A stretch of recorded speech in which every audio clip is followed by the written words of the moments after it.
Hi, my name is Seth Kwaku Bani and welcome to part 4 of my complete beginner Photoshop lesson. In the last episode we learned about the canvas and we learned how to save our image or document into various formats. Now in this episode we are going to talk about layers and adjustment layers. So grab a pen and a paper and let's do this.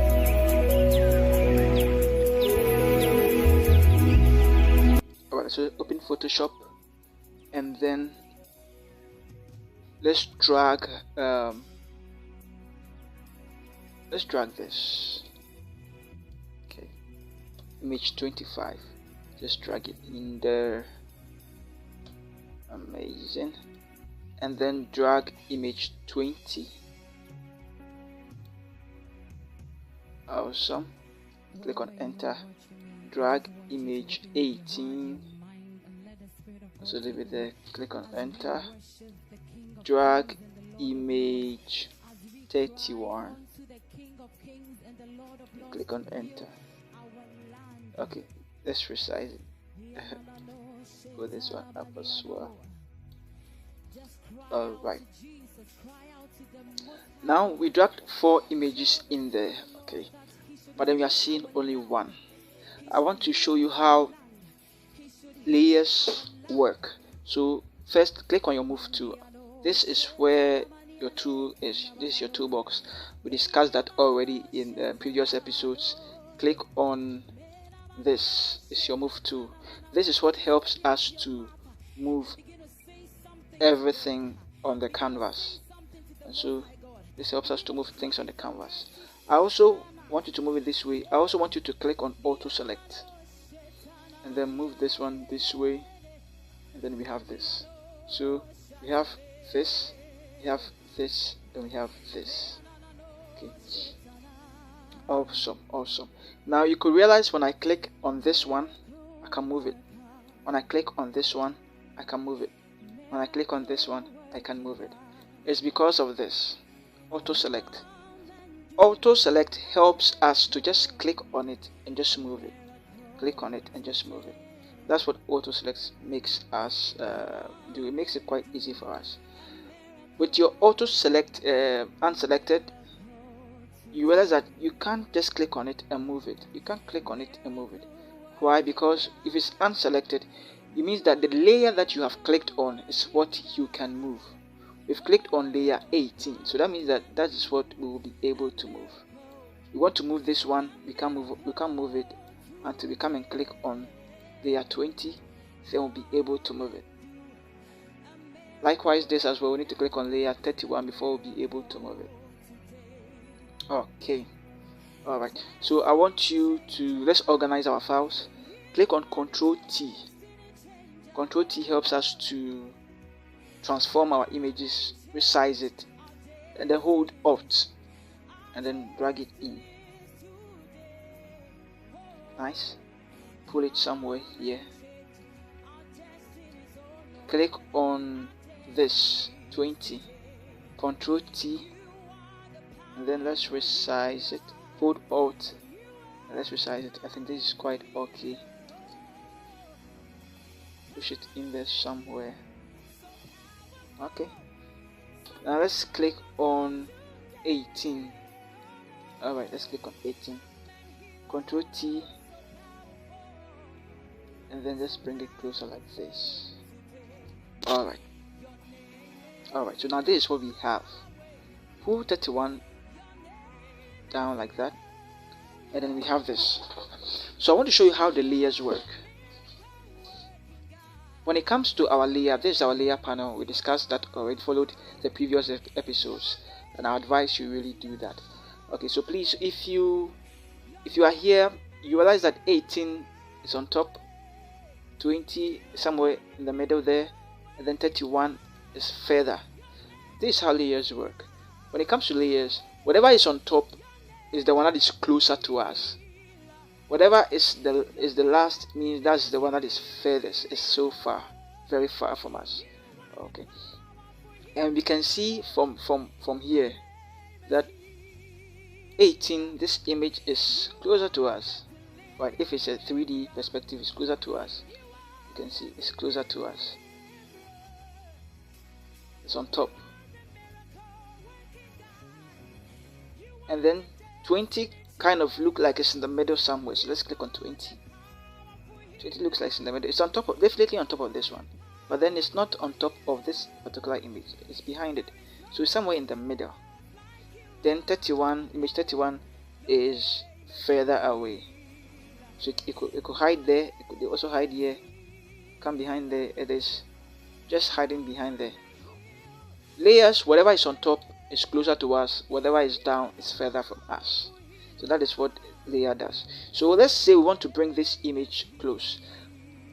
Okay, we need to click on this. Okay, before we can move it. Why don't we try the auto select? Click here. Whatever we select moves. Okay, so we want this. Let's move it. Nice one. We want this. Let's click on it and let's move it. Awesome. Let's click on this one also. Let's move it. Nice. Let's move this one here a little bit. Let's move this one here a little bit. Let's move this one here a little bit. I think this one should come down a little bit. Come down a little bit. Okay. We want to bring this one up. How do we bring it up? I mean, it's difficult to bring it up, right? It can't come up. How do we bring it up? We bring it up by pushing it up. So you hold it and drag it, then you release it. Now it comes up here, but then it's up though, but it's still behind this image, right? So we can bring it up again, then it comes up. Now this one looks like it's behind. Image 20 looks like it's behind. Okay, so when you bring it up, it comes up here. When you drag it down, it goes further there. Okay, it goes further there. So sometimes you think the image is hidden, but it's not hidden. It's only because it's lurking behind the other image. Okay, so pull it up, it comes up. Pull it up, it comes up. Alright, you could pull this one down, pull it this way. You can pull it down so that it goes down, this one comes up. You can pull this one, still behind, you can pull it up for it to come up. And so that's the concept. That is how layers work. Now once you get this concept out of the way, almost everything becomes quite easy for you, because you begin to understand how the layers really work. So let's delete all these and then go and then let's pick this apple image. Let's open a new document tab for it, release it here. When we see copy, we release it. Again, I showed you this one in the previous episodes. Okay, so this is what we have. Now I discussed with you in episode 1 destructive editing and then non-destructive editing. Okay, destructive editing is when we are editing and then you want to go back and make some corrections and you can't. It's destructive. I mean, the way you were editing is destructive. You can't go back and stop a particular edit you added to it. Okay, that means you acted in a destructive way. But if you edit in a non-destructive way, it means that even 2 hours work, you could go back and make changes to something you did 2 hours ago. Okay, you can make some changes to it. You see this image, we could go to image here, go to adjustments.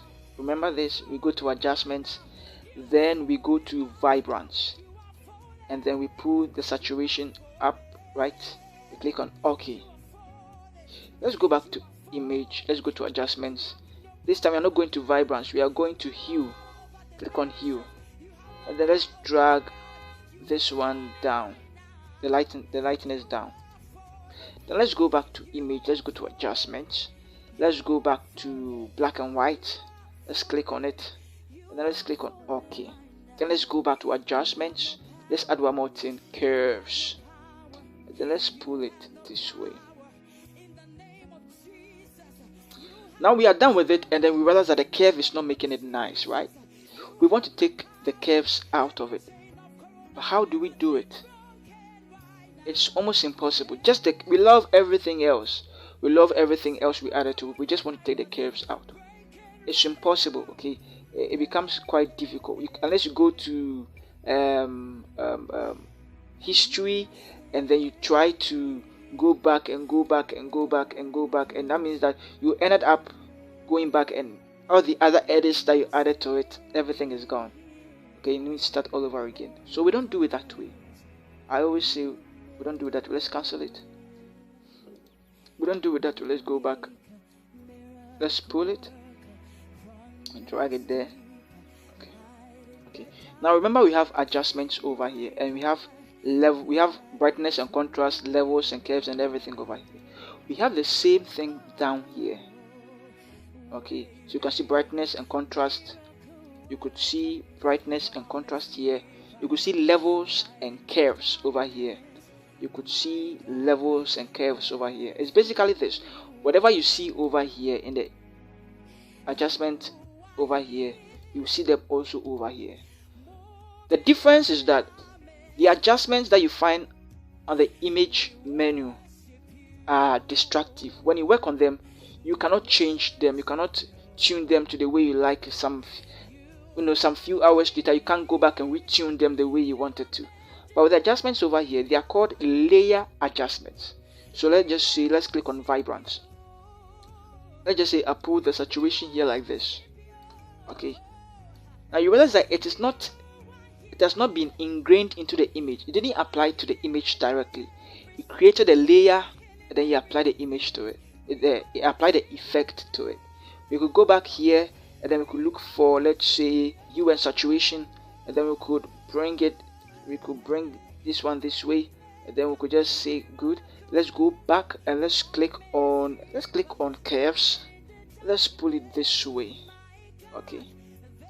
Now we realize that it created each and every single layer for each and every single effect that we created. And so say you want to just pull the curves out, you just have to unmute it and the curve stops. Or you want to do a little correction to the curve, you want to re-edit it, you just pull it this way. Or you can just say do it that way, or just, by the way, we click here to reset everything. So you can just click here, it resets everything back for you. You can just pull it up. So you can do, and then you can leave it and then come back again to it. Okay, come back to it. Also, we have vibrance. You could go back to vibrance and then just bring it here and pull the vibrance rather up, and you could come back to this and just pull this one here and just pull this one here. You could just be alternating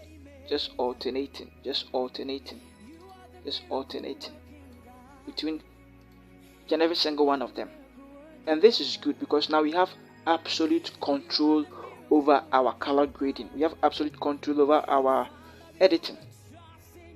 Right, so you can see we have 3 layers over here working on one single image. Again, let's delete all these. Come back to image, come to adjustments, come to vibrance, pull it this way, and then click on it, and you realize that we don't see it over here. It's lost. You just apply to it directly, and so we can't make changes to it later on. So I'll always advise you to leave this one out. This one is toxic. Please leave it out. Okay, it's very, very toxic. It's very toxic. Anytime you want to apply adjustments or effects, just use these ones. These ones are the ones that we always go for because you can always come back to edit them. Also, we have them over here. You could go to Windows, go to adjustments, and then you have them over here. Okay, so you can see over here brightness and contrast. Click on it, move the brightness, and then it shows over here for you. But then I don't like to see this over here because I think if I can have it easily over here, why should I bring this one? Occupy space. So I click here and then I go to Ghost tab group, then I delete it from there. Okay, so we have it over here. Anytime I want it, I can just go here and then just do whatever I want to do. So guys, this is it. It's quite simple as ABCD. But then if you want to delete, let's say you did something, you want to delete it, you could just click on this one, this over here, and then tell you delete layer mask. It's asking you a question, you delete it, and then it goes. Okay, you can click it, and then delete it, then it goes. Or you could pull it make sure the hand is on the dustbin, and then you release it, and then it goes. You can see it's no more there. Or basically you can just tap on the delete key and then it goes. Now sometimes too you want to bring in let's say an image like this, and now you want to rename it. Just double click it, and then you type the name Amina Mami. Amina Mami. Double click it, change the name, double click it, change the name. Simple as that. You want to delete it, just bring it down like this and make sure it's over here, and then you click on it. Now the next thing I also want to talk about is the opacity. Let's bring which one should we bring? Let's bring this one. Let's drag it in here. Alright. Now opacity, as you rightly know, deals with how visible something is or how invisible something is. Okay, so you could, opacity is over here. You could click on it. Now it's 100%, so it's showing. You could reduce it to 0 so that it vanishes, or you could bring it up so that it comes. Now it's because we've clicked on this particular image, this layer over here. So that means everything we are doing applies to this. The fill also kind of works the same, but in different times it has its own effect. Okay, but right now it also works as the opacity. Okay, that is also good. And then you could also blend the image, this image, to the background. And the way you do that is you click on the image, you click here. This is the blending modes. Click on darken, click on multiply. See, you're kind of looking for a way to blend with the background. So you will see this way. It looks like a nice effect over there. It's because we are trying to blend both two images together. And so you see.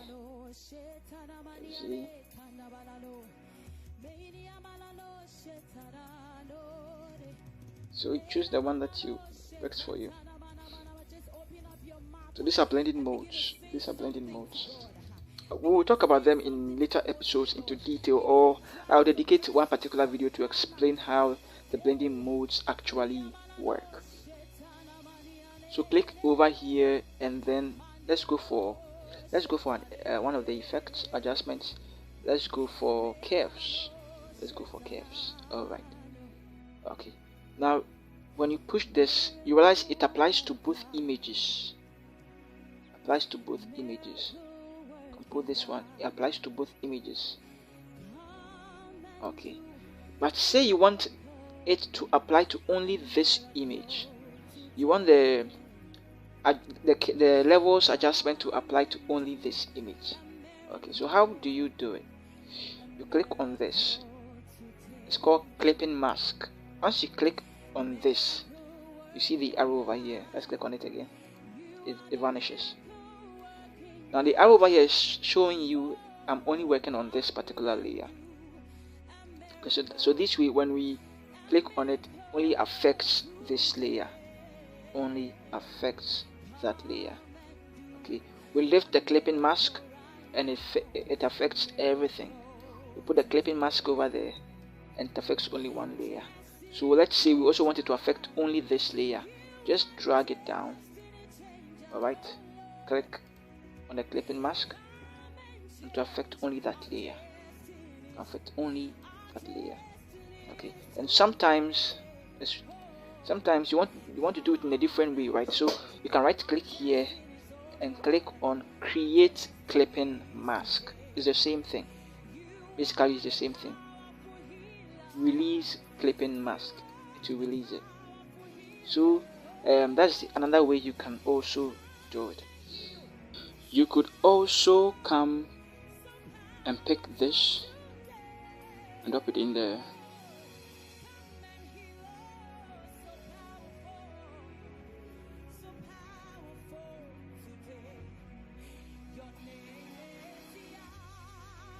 Let's go and choose a screen.